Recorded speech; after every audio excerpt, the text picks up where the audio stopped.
तो गर्वान्वित हो रहे हैं कि गौतम विहार, पटना के गौतम बुद्ध विहार में, जिसका नाम पुराना पाटलिपुत्र था, जहां अशोक राज करते थे, वहां इस गौतम बुद्ध विहार में हमको भी 2 मिनट बोलने का मौका मिला। बड़ा उन्हीं की कृपा से आज वायुसेना में गया। तो किसका काम है? ये संविधान के चलते गया। समाज में कितना भी हम लोग कहें कि बौद्धिस्ट हो गए, लेकिन अब हम लोग, जिसे इंजीनियर साहब ने कहा ना कि श्रद्धा होनी चाहिए, श्रद्धा तो करते करते श्रद्धावान कर दिए हम लोग। बाबा साहब का आज परिनिर्वाण दिवस है, ये श्रद्धा नहीं है इनके प्रति, इनके आदर्शों को हम लोगों को समझना है और उसको फॉलो करना है। केवल पाना की पता याद करने से नहीं होगा सील का आचरण। सील को अपने में ढालना है, आत्मसात करना है। ये नहीं कि सील अगरबत्ती जला दिए 5 गो और पढ़ लिए सील, पंचशील और 5 का हो गया, ऐसा नहीं होता है। बाबा साहब के हर एक बिटवीन द लाइन्स पढ़ना है। बाबा साहब को जो देखिए 40 वॉल्यूम मैंने पाया बाबा साहब का, जो महाराष्ट्र सरकार ने लिखा है, और मैं पढ़ने की कोशिश किया।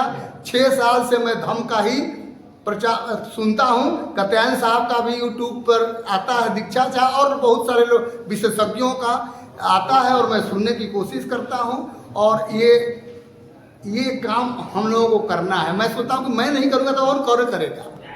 बड़ा उन्हीं की कृपा से आज वायुसेना में गया। तो किसका काम है? ये संविधान के चलते गया है। जगजीवन राम जो थे रक्षा मंत्री, उस समय बिहारियों के लिए 300-400 कोटा निर्धारित किए कि एयरफोर्स में 300 आदमी बिहार से जाएगा। नहीं तो पहले केरला वाले, महाराष्ट्र, ये पंजाब वाले और बंगाल वाले एयरफोर्स में जाते थे, बिहारी नहीं जाता था। जब हम बिहार में गए थे, एयरफोर्स में गए थे 1973 में, अगस्त में मेरा भर्ती हुआ था। उस समय मैं देखा कि JW जूनियर ऑफिसर के पोस्ट पर कोई बिहारी नहीं था। ज़्यादातर पंजाबी, बंगाली और केरलियन रहते थे। लेकिन जब हम रिटायर होकर के आए 94 में, मैं नौकरी छोड़ा 21 साल के बाद वॉलंटियरली, तब मैं देखा कि बिहार के अब वारंट अफसर, MWO, कुछ कमीशन ऑफिसर भी अब आने लगे। तो ये किसका देन है? ये देन बाबा साहब का है।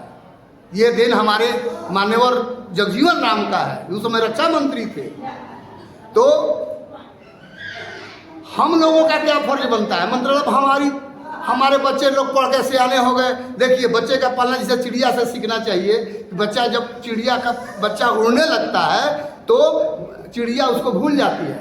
कुत्ता कुत्ती के हम गांव में देखते हैं, बच्चा होता है, जब बच्चा दौड़ने लगता है तो उसकी माँ जो कुतिया होती है और बच्चों को ध्यान नहीं देती है, लेकिन अपना खून पिलाती है, अपना खाना बच्चों को खिला करके पालती है जब तक दौड़ने नहीं लगता है। तो हम लोगों को उन जानवरों से भी सीख लेनी चाहिए कि अपना बच्चा यदि 25 साल का हो गया, उसको 25 साल तक आपकी जवाबदेही है, पढ़ाना लिखाना, खाना पिलाना, जो भी करना। यदि नहीं सक्षम होता है तो आपकी कमी है। और इसके बाद आपका योगदान समाज में होना चाहिए कि समाज ही हमको बनाया है। हमारे माता पिता केवल नहीं बनाए हैं, बाबा साहब का संविधान हमको बनाया है और आज इस लायक बनाया है कि गौतम बुद्ध विहार में हमको, हमारे जैसे माने ये आदमी को, सूक्ष्म आदमी को ये रिकॉग्निशन मिला। और आज हम तो गर्वान्वित हो रहे हैं कि गौतम विहार, पटना के गौतम बुद्ध विहार में, जिसका नाम पुराना पाटलिपुत्र था, जहां अशोक राज करते थे, वहां इस गौतम बुद्ध विहार में हमको भी 2 मिनट बोलने का मौका मिला। ये काबिलियत हमारा बाबा साहब का दिया हुआ है। आज जो भी हैं बाबा साहब के, हम ही नहीं, सब लोग, हमारा समाज आज परिनिर्वाण दिवस पर उनको हम याद करते हैं और पढ़ते हैं। आज ही कल एक साइंस जर्नी में एक आया था,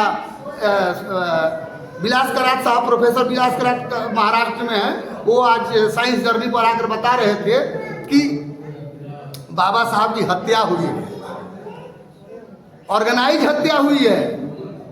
हालांकि मैंने किताब पढ़ा है, नानक से धरतू के बाबा साहब के अंतिम 5 वर्ष एक किताब है, और एक सोहन राज शास्त्री का भी विज्ञान है कि बाबा साहब के साथ वो 25 साल योगदान दिए हैं, तो उनका भी किताब मैंने पढ़ा, समझा। लेकिन संदिग्ध काल था। लेकिन ये जो कल का एपिसोड में देखा साइंस जर्नी का, तो हम अवाक रह गए। बहुत सारी चीज़ें जो है अब डेवलप होकर आ रही है, और हमारे विद्वान जो बिटवीन द लाइन्स पढ़ने की क्षमता रखते हैं, मतलब समझने की रखते हैं। विलास करात जी से, हमारे रतनलाल जी से प्रोफेसर इतिहासकार इतिहास अब बता रहे हैं, और उस लोग हम लोग पढ़ करके, और हमारे प्रोफेसर राजेंद्र प्रसाद सिंह जो सासाराम के हैं, उन्होंने 10-12 किताब लिखा है।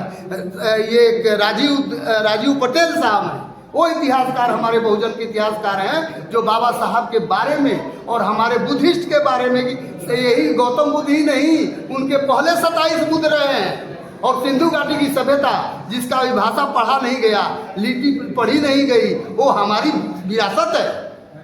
उनसे प्रमाण मिलता है, ईंट को मिलाने से, चाहे और भी पुरातत्विक विकास करने से, मिलाने से हम लोग समझ रहे हैं कि बुद्ध की विरासत बहुत लंबी है। और यही कारण है कि विश्व में चारों तरफ बुद्ध फैल रहे हैं। इवन अमेरिका में पहाड़ों में बुद्ध की मूर्तियां मिली हैं। बताइए ये क्या है? बुद्ध की सत्यता है, बुद्ध की प्रकाष्ठा है। ये मानव होते हुए भी इनकी भगवान की उपाधि मिली, कैसे मिली? ये भंते जी बता रहे थे कि कहीं अलौकिकता नहीं है, ऊपर वाला आपका दिमाग है, आपका मन है।